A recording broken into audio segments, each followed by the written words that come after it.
Welcome to Inspiration Radio, Growth Principles for Humanity and Progress. Join us when we share information, wisdom, and ideas how to create an extraordinary future for us all. The future is open. We together decide what will be in it.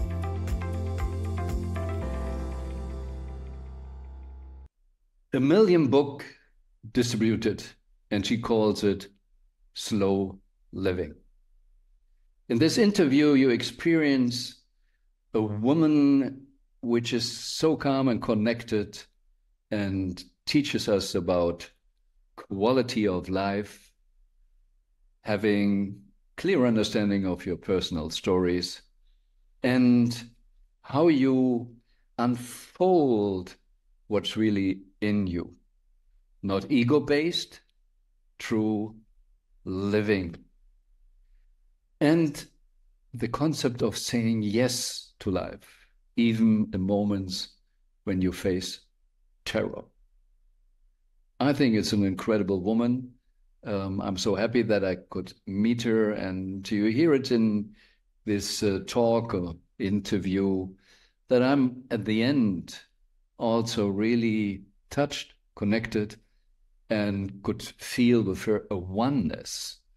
We often talk about we are all one, but really experiences is a different thing. And she has a lot to give. So I recommend you calm down, sit down, and really not just listening with your ears, especially with your heart, and let the soul connect. My guest today, Merle Levin, and be impressed like I do, but not ego impressed, just touched. Welcome, Merle. I just recently got to know you when I traveled to Stanford, South Africa, and had a very short chat with you because my meeting with your husband, Dr. Jeff Levin, who created, I guess, with you all over the last decades, the life alignment idea. And we just chatted a little bit what you're doing and what you contributed, books and everything. So I'm very happy to have you here to pick more of your brain and wisdom and share with the audience what we can do to create for ourselves and the planet a better way of living. But before we go in all your wisdom, please share a little bit about your personal journey. I know you lived in Canada and you had a center there, but where are you coming from? What was the upbringing that you went in this direction? Well, thank you so much for inviting me to spend some time with you. I know you originally made the trip out to Stanford to meet Jeff, and then in the process met me. He and I don't know if you know, we're married for almost 57 years. Wow. Mm-hmm. We knew each other just for a few weeks before we got married. We immediately identified that we had something to do together on Earth. And it went beyond our personalities. We had to sort out the personality issues after the marriage. We just said yes. We said yes to life. And that very much has characterized the way we have lived. So we have two children, and they each have children. We all immigrated to Canada in the late 70s to actually experience community living. We were very interested in Findhorn, in other conscious communities worldwide, and then we were invited to live in a community in Canada, and that's how we landed up there. Jeff was invited because of his architectural skills, but also because of his interest in the health field.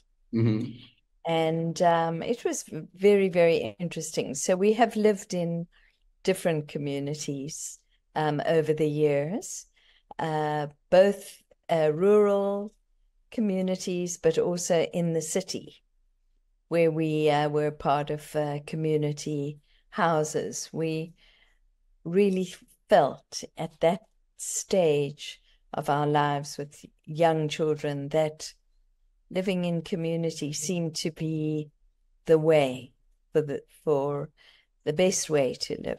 Choose your family sort of idea. There is an old saying, I guess, in maybe in Canada as well, South Africa, what does it need to raise a kid? The whole village. It needs a village, exactly. And then at some point, we decided to branch out on our own and just live as a nuclear family again. And I think this, if I could characterize the kind of umbrella philosophy of the way Jeff and I have lived our lives, is we say yes. We sense an impetus, an impulse. Sometimes we don't understand it. Sometimes it seems completely irrational, but we say yes. And I think it's because of this yes, this enormous trust. We've never let money or costs or family or careers or anything stand ahead of that sense of yes. That following a higher guidance? It seems to be a guidance. The nature of our marriage, maybe it's like many other relationships, but I can just speak from our experience. I often see us as the image of a tree. You know, a tree has beautiful, wide branches, but the branches only extend in width in accordance with the depths of the roots. And I am very happy to work in the root system of our tree. And Jeff works in the branches. So he is the world teacher, the global teacher, although I have done quite a bit of that. But I'm actually would be much happier just quietly to be in the root system. So we have an idea or a sensing, for example, you know, to experience community living with our children. And then I go searching for water in the way roots do. And then once we find water, we find potential, we find something that feels right, then he and I come together and we make it happen. And we've done this in many circumstances. We have lived in beautiful homes. We've bought homes without money because it was the perfect thing that supported our life journey. We have stayed always in really amazing places. We've journeyed, we've traveled. The guiding force has never been the money. We have just said yes to life and asked that we be financially supported in the direction. I think Jeff and I have always had a sense that we have some purpose to our lives and we'd like to fulfill that. So this has taken us on a journey. We've lived in different continents, different countries, different cities. We've moved many, many times. And I can just fill up hours, I think, of stories of how we just have a sense and then we make the impossible happen if it's right. in the support of our life work, our life medicine. You grew up in a childhood already have this connection and feeling, or how do you develop the trust for your, let's call it intuition or inner voice, higher self? I'm sure it's a deep, something we may have practiced before. Jeff is definitely more moves on trust than I do. I have a lot more fear. So they say when you squeeze the soap, you know, it either goes up or down. So trust or fear. Yeah. Jeff usually goes more to trust. I go to fear, but it's a kind of healthy fear. It's the kind of fear that makes me dig in and do the research and be very, very practical. So that I can substantiate what this is. So, I mean, I can give you a lot of background, but maybe the most current situation might be most relevant. We returned to live in South Africa after having lived in Canada for almost 40 years. And we came back after Nelson Mandela changeover of government. First, our children returned once they had graduated from university. They wanted to be part of the new South Africa. And then we joined them a few years after that. But recently we lived in Cape Town, in a very beautiful place, a penthouse overlooking the Atlantic seaboard, magnificent views, really beautiful place. And then one day I just had a sense that our time there was over. And Jeff's first reaction was, oh, but I love this. I love this place, really. And then we sensed into it and we realized, yes, we didn't know COVID was coming, of course. That was a very unexpected. But this was about a year before COVID closed everything.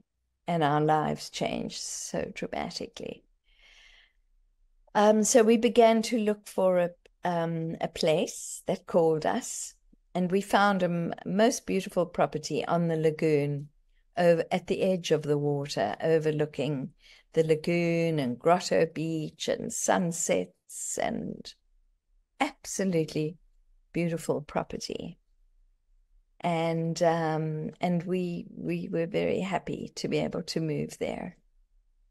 And then after about 5 years of being there, once again, I came to Jeff and said, you know, hard to explain why, but I think our cycle here is over. And people were so surprised, you know, this is so beautiful. Why? Why would you ever give this up? We couldn't really explain why. We did interact a bit with Dan Buettner's work on blue zones. I don't know if you know about that, and there's a Netflix series of how people can age in a really healthy way. Yeah. And we began to feel that call. And have always loved this little town of Stamford. We have a sense it has many blue zone properties. There's the opportunity to engage with the village and engage with the different communities. And this, the river gives a great opportunity for kayaking. There's biking, hiking, social interaction, all the things that give a healthy lifestyle, so that, you know, one can age and really be able to live in an environment where you can express your life experience with a healthy body, mind, and soul. So that was, we decided that this beautiful rural place we lived on was a bit isolated. We wanted to experience more of village life. And so we sold our place on the lagoon in about 5 minutes. And we're very happy to find what we thought was a dream home on the river. And we just couldn't believe our luck. Here we were again on water in a beautiful place. And 2 weeks before we were due to move into our beautiful dream home, there was a huge flash flood for the whole region. Many, many homes were flooded all over, and certainly in our part of the river. So the home became uninhabitable, and we had to move out, and suddenly we were homeless. And I think it's the first time actually in our lives we wondered if we had made the wrong choice. Our timing was so out. But then there was only one house for sale in Stamford, another little tiny house we managed to buy and fix up. We had 3 weeks to prepare it before we moved in. And we actually love it. It's the perfect place for us. So we're very happy to begin our new chapter. We don't know what that looks like. I have been working in Europe for the past 20 years, teaching creative writing, facilitating silent retreats at a monastery in Italy twice a year, working with a Norwegian colleague. And with COVID, that part of my life changed dramatically. Of course, we couldn't travel, but I also discovered that I didn't really want to travel at that pace anymore. Oh, yeah. When you say I want to go to Stanford to be more with people, be at home, different, be write and use my time more for writing. Yeah. So that's what I'm doing. I'm writing a memoir, and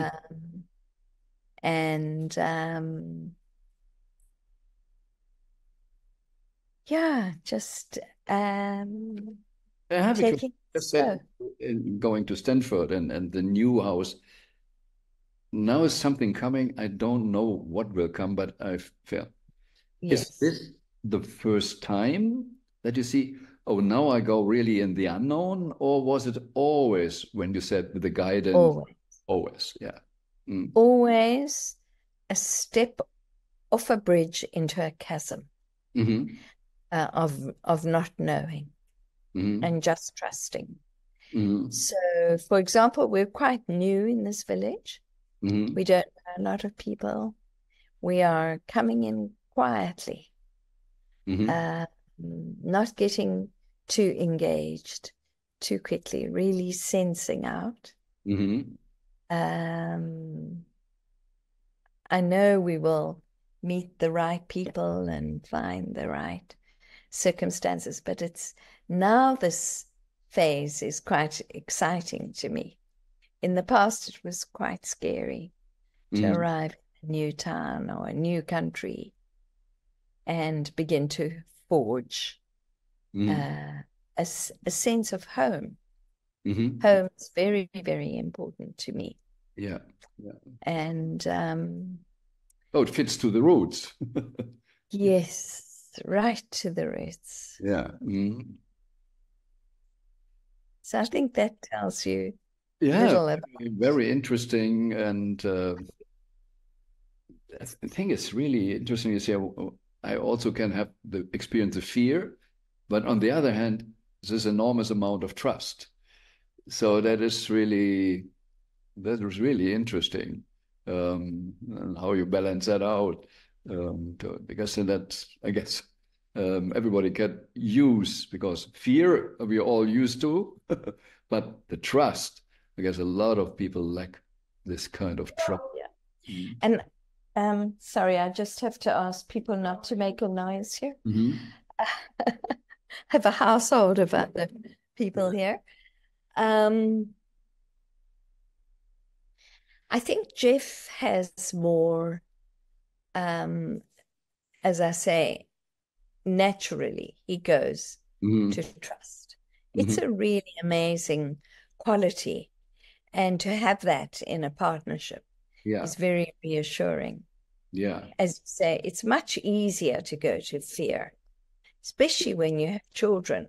It's this window. Yeah, and it's all, look at the news and everything. Nobody is really, sharing trust there. Everything is about fear, and danger, and oh gosh. Would you say this trust is a natural thing, or it's so important, the upbringing, what you experience at home? I mean, I think in my experience, I think for some people, it's easier to trust.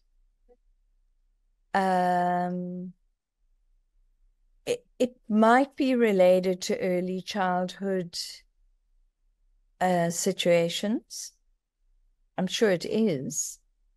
But it might also be a personality type. Certainly if there's been trauma in childhood, then I think one naturally goes to fear. How much would you say, if you believe in it, it's just like so-called former lives, sort of different energies when you incarnate, like in my case, I had parents, or I experienced in childhood where I couldn't trust my parents.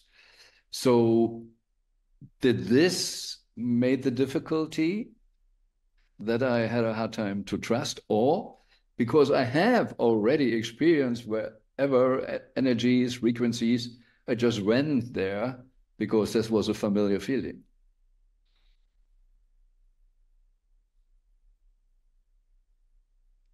I'm not a psychologist. Yeah. I only know from, my own experience. I think it's a lot to do with childhood and parental relationship. But some people just naturally trust.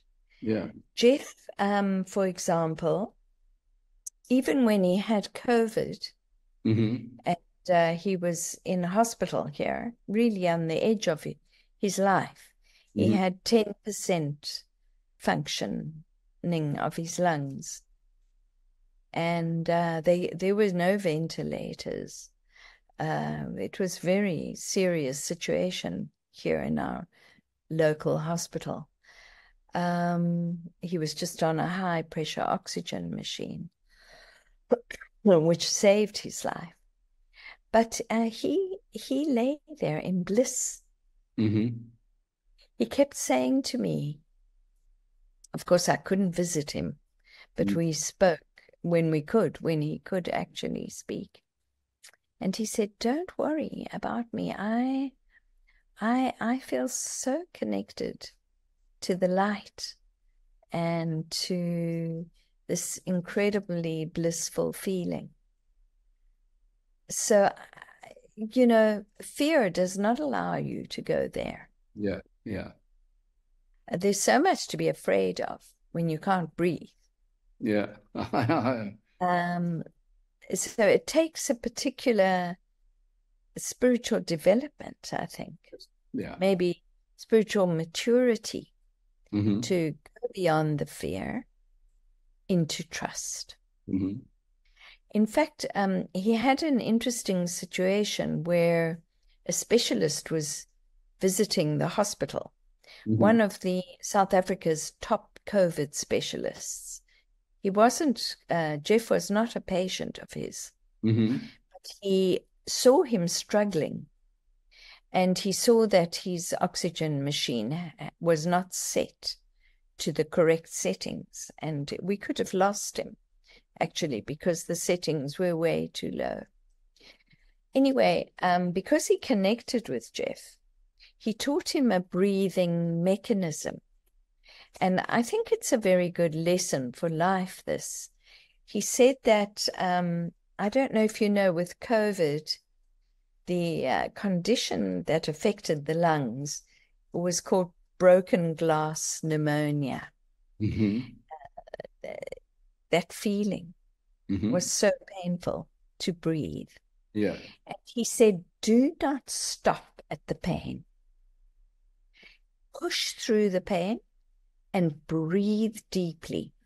Force yourself to breathe beyond the pain. To that point, everyone had said, when you feel pain, release, go to that edge. But he took the edge much further. And Jeff has almost completely renewed his lung capacity, much to the doctor's great surprise. I'm sure all the healing work he does and everything else, but there's something about this, don't stop at that painful edge. This is interesting. I heard once in a yoga teacher, they're talking about the ego pain and the real pain. So what really the body is a warning, don't do that. But like you said, if you can't really breathe, you get stress and a lot of things. Or what do you say, the broken glass feeling. But in the beginning, first comes a kind of ego pain. And going through that, it's important. Well, here it comes trust again, and just not. Yes. Sometimes I think we have to go against our natural aptitude for something, which might be ego-based and fear-based. Natural? And not true. Is it a trained? Could be. Conditioning. Yeah, conditioning, yes. Yes. When we first arrived in Canada, we lived there for 40 years. We had to learn how to winter drive, coming from South Africa. And so they gave us a course in what they call defensive driving. And we went along to the traffic department. They were all immigrants from India, from Africa, people who had never, ever driven on snow and ice. And they taught us something very interesting. They said, in Canada in winter, we have a situation called black ice. I don't know if you have it in Germany, but you cannot see this ice on the road because the road is black. The ice forms above it. And you don't know it's there. Yeah. And so you're driving along the highway and suddenly you have no control over your car. Yeah. It just starts to spin. And they said, when you spin, your natural programmed response is to try and turn out of the spin.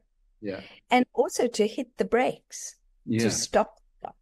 That's what every part of your egoic structure wants to do to survive. In truth, the way to survive is to lean into the spin. And I think in some martial arts, they teach this as well. So instead of steering out of it, you steer into it. You go against everything you want to do, and you take your feet off the brake. Because braking only makes it worse. Yeah. Now that is incredibly hard to do. Yeah. I was caught in a spin with 2 children in my car. And in that moment of terror, all your survival instincts rise up and you don't think. You just go with impulse to try. And so somehow we survived. I think part of that training helped. But what I realized is how difficult it is to actually go beyond fear into the true position. Because life is guiding all the time. There's a very strong support, guidance. We're in a field of so much support. When you begin to trust it and see the evidence of it, it's amazing. But sometimes to experience that level of support, you have to have pushed through the fear. So I have a family member who I love very deeply, who's completely fear-driven. And so difficult to have these conversations where you can't talk someone out of fear. It has to be a wellspring. It has to come from a place of the heart. And we only can activate those heart realms ourselves when we're ready to do so. So a lot of loving understanding to help this particular family member who I speak to almost every day, and mostly just listen. I just listen to the fear and try to love it free. Oh, yeah. Would you say, no, maybe fear and love is not really the opposite, but I recently, just after visiting you, had a real kind of collapse. I was for a few days out of and facing fear and all those things. And I might share a little more when we see us again in 2 weeks or whenever it is, or 3 weeks. And then it was happening in a moment with extreme love, just in the night, wherever it came from. And that we all have a lack of experiencing real love. And that's why we are so stuck with the fear. Or not all, but a lot of people. And when you share, just listen and send love, then at least a kind of trust comes then. Yeah.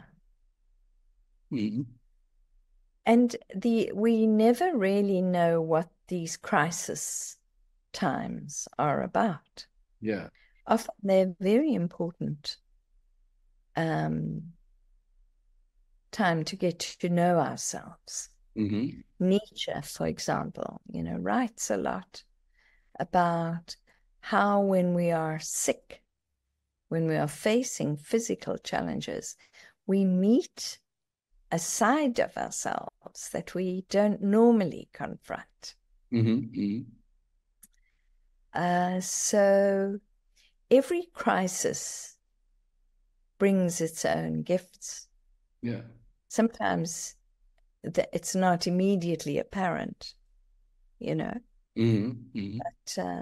and I think there's no one who doesn't go through life facing crises. It's easy to look at somebody and say, oh, they have the perfect life. But, No, it's just not the outside. It's just the crises are more inside. Okay, sicknesses, can you say, that's on the outside as well, but and we live in a very uncertain world right now. There's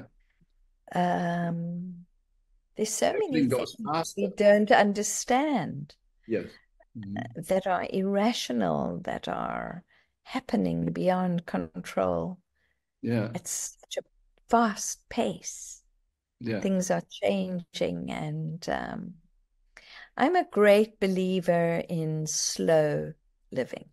I think that's the path that is calling me.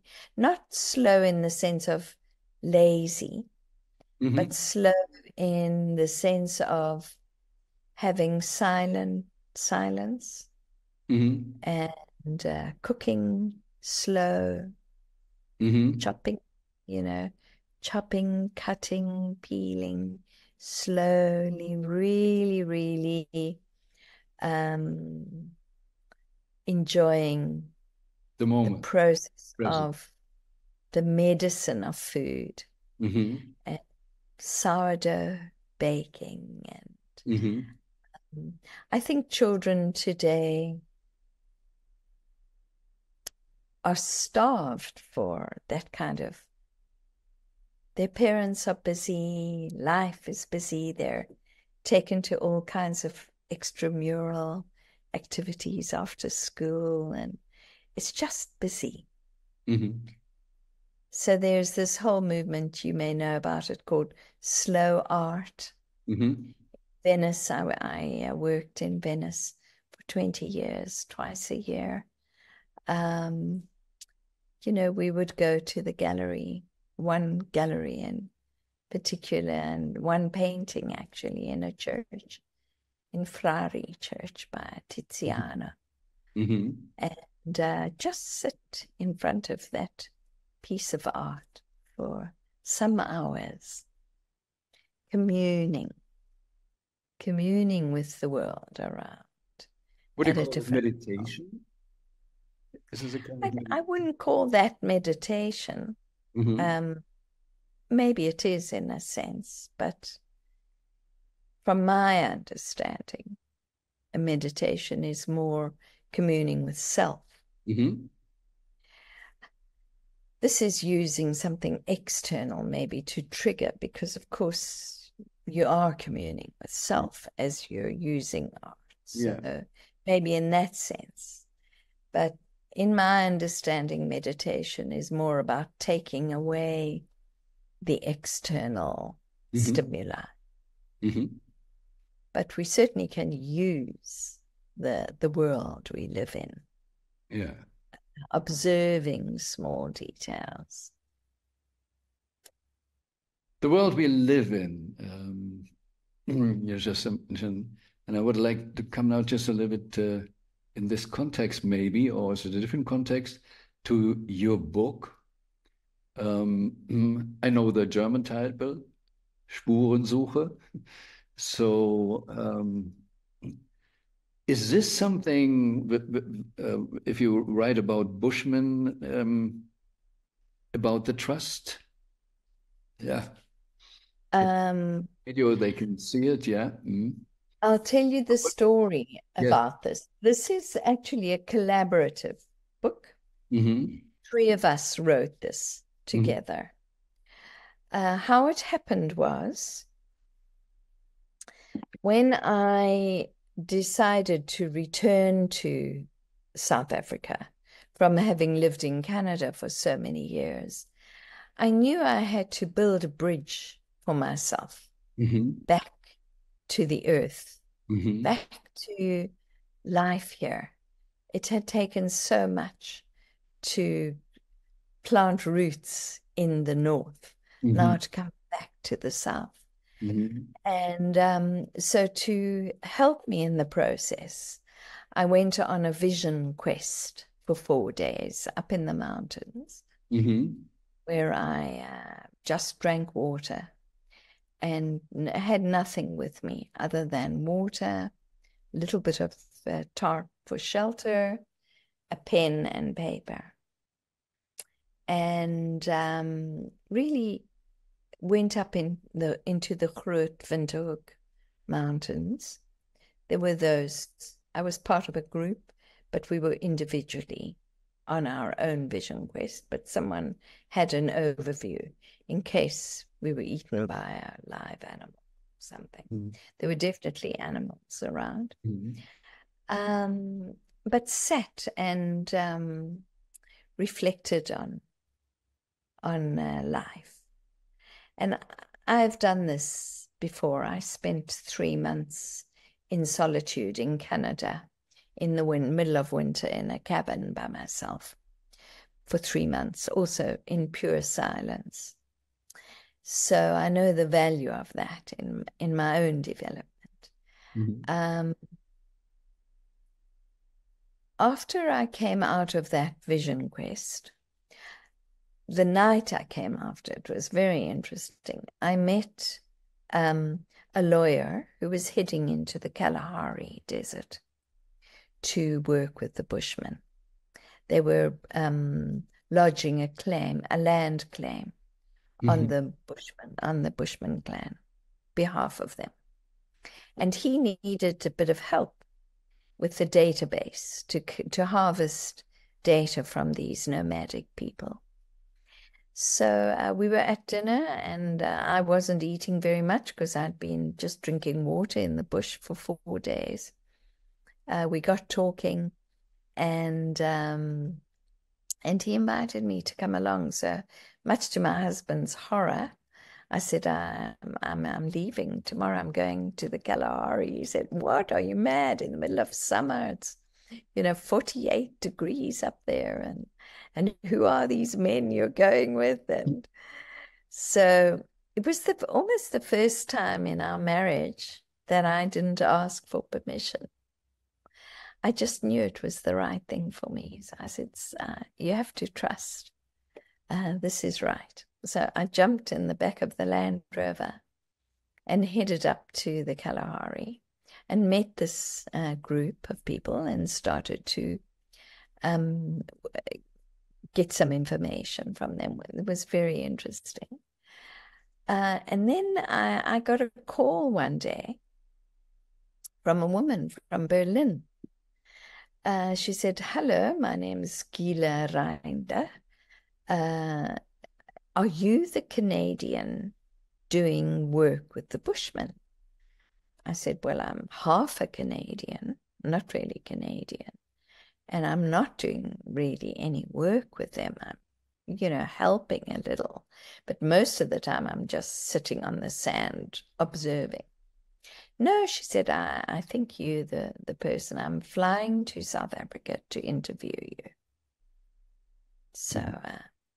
So she flew out and gave me, I think, about a 4-hour video interview. It turns out she was a documentary filmmaker, and she was doing a project on ordinary women doing extraordinary things with their lives. And she was determined that I should write a book. Now, I'd never written a book. I loved writing, but I didn't think I could write a book. And I'm not an anthropologist. I didn't think I had any authority. I don't speak their language. I didn't feel comfortable. Anyway, next thing, she sent a bunch of money into my bank account, German marks. Oh my God, what to do with this money? I was completely shocked. So I called up 2 friends, much younger than me, actually friends of my daughter's, 2 wild women. And I said, come to the Kalahari with me. I have this money to finance our trip, and let's write a book together. So that's how it happened. We went up many, many times. We stayed there. We met these people. And then between us, we would extrapolate the significant stories of the events, which this author then, this Gila Render, through this publishing house in Switzerland, FF Verlag, drew together. And then they got an anthropologist to substantiate what our hypothesis was about certain things. And it's used in academic places, universities and things. So it's more a textbook. Learn or got from this experience, especially also like it's a kind of study people who have a totally different connection to nature or spirit than whatever, if you live in New York or Sao Paulo or whatever. Well, it's a whole talk, really. what I learned. I learned so much being with these people who are really at the edge of extinction. It's like they're lost. Unfortunately, worldwide, indigenous people are not really cherished as they should. They have such an understanding of the climate and of the earth and weather patterns and how to honor the soil, the animals. And I learned a lot. And I wrote another book after this one, more of a novel. I spent several years working on the material. I thought I would try and fictionalize it. It would give me more freedom, but I never published it. I had the opportunity to, but for some reason, I think I feel very protective of certain aspects of that experience. I don't fully understand it. But one thing, everything leads to something else. So one of the things I learned from the Bushmen is the power of story.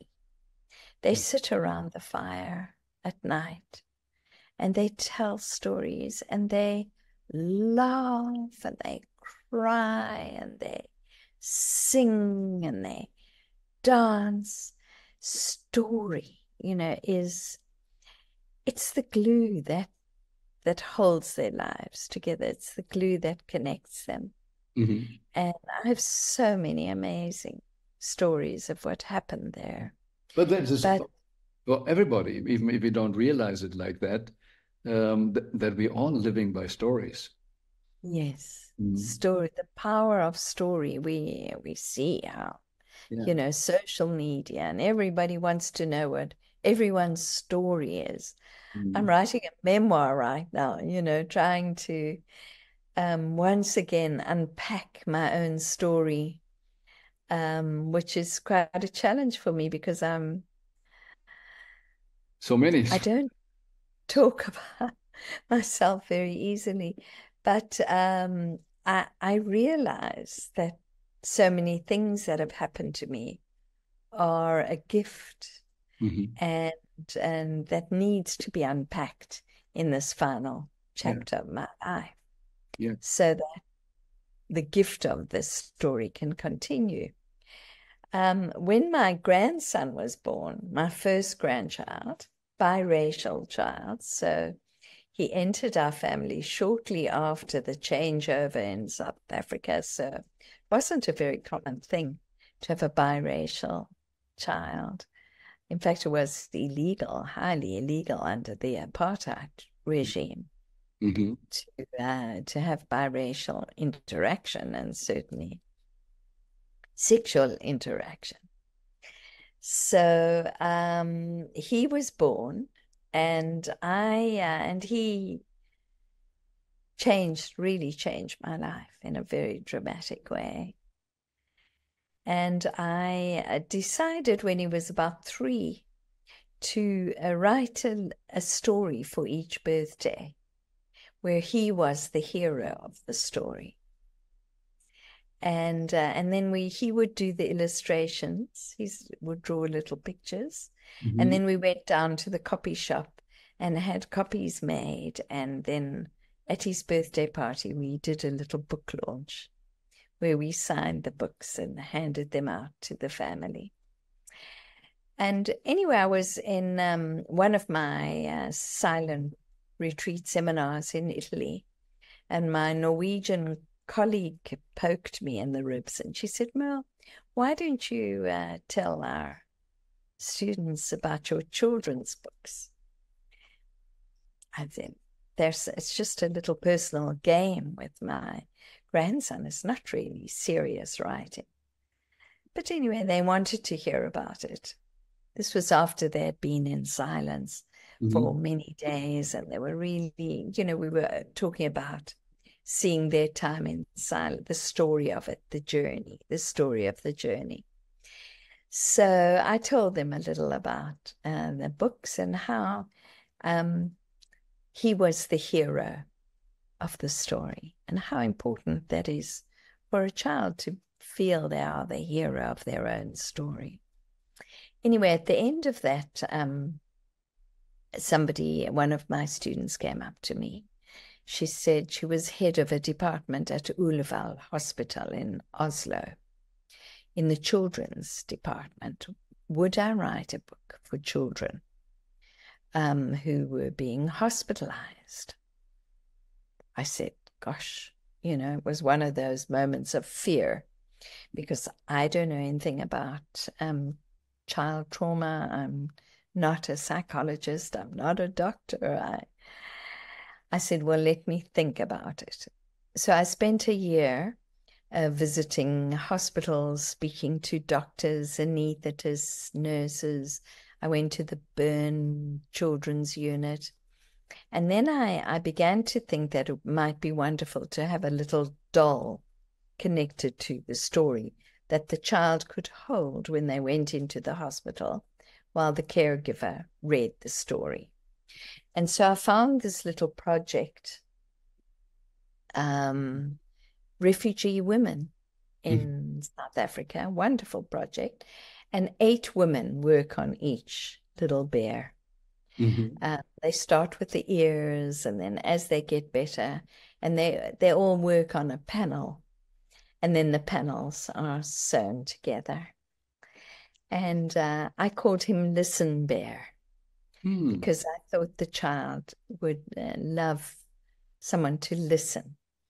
And then Jeff became very interested in the project of this hospital, and he said he would design one of his vortex cards to go into the heart of the bear that's connected to the energy of settling, calming energy for the child. And so then I wrote a little book, which I called Listen Bear. Listen Bear learns the tree's secrets. It's a story based on a meditation technique I learned from Thich Nhat Hanh, where he says, close your eyes and smile.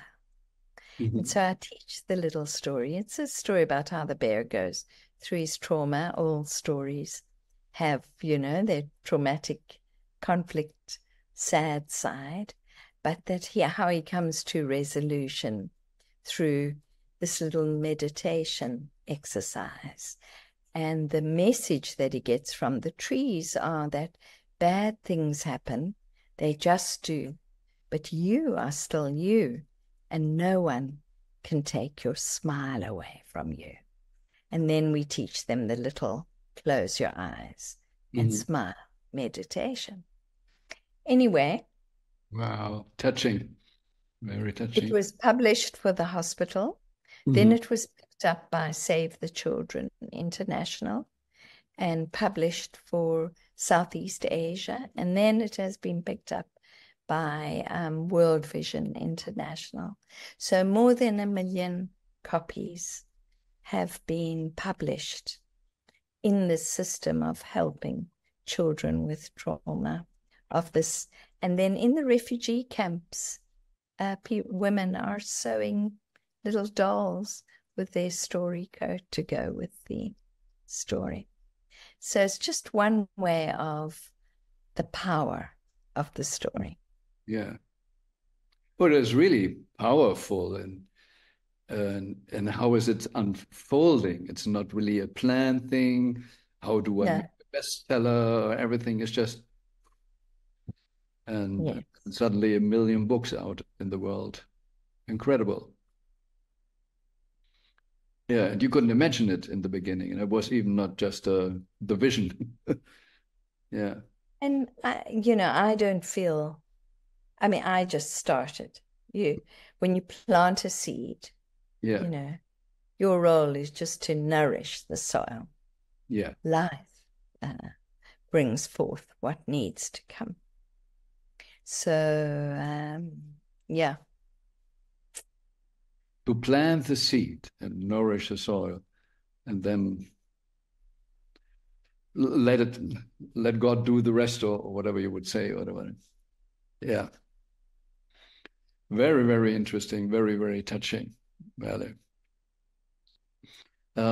Just speaking with you is just that the frequency is, oh, it's just wonderful. And the stories you share, yeah, really, really touching, and a lot of lessons in it, especially the last one. It just, in this way, just follow the guidance, a feeling, but make also some research. When they said it took me a year in the hospitals and everything to get really to the point, to share then, not too fast, so we come back maybe to the slow way Yes. of living. So, and I think it's not just slow and fast, it is really also the interest in deeper understanding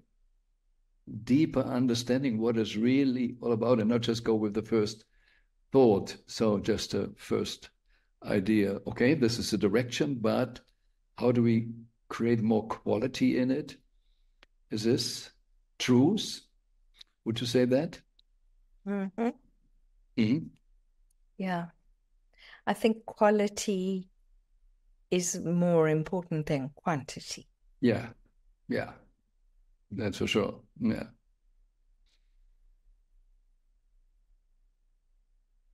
Maybe that is a good point for today, just to stop here. Yes. So much to digest, what would you say? But coming from the trust, follow whatever guidance is, don't rush to really stay connected, get a deeper understanding of what is maybe the information of this, of that, and create really a quality, deeper quality connection life. And if you talk about speed or slow or whatever, we anyway, the time thing is anyway a kind of fantasy thing. It's just like you say, always be just simply aligned and live, what we say, in the present. Did I get it somehow like that? Definitely. Yeah. Thank you so much for, we had nothing planned. We didn't know what we would speak about. Mm-hmm. But I hope I've been able to give you a bit of a sense of the other part of our partnership. You've met one part. Yeah. And Jeff and I, we work completely individually. You know, we have different paths, but we're very together at the core of what we're both doing. Yeah. And it's so, yeah, modern also, even if it's a saying for thousands of years, we are all one. We are not really separate. And this is something, for years I was intellectually quite well understanding things, but the experience is such a different thing. And in this just a short talk with you, really, you transport for me also the connection to the oneness, and that is really an incredible feeling. And thank you for this gift. Thank you for inviting me. Mel, I wish you a wonderful day. Thank you so much, and looking forward to meet you next month again. Okay, great. Goodbye.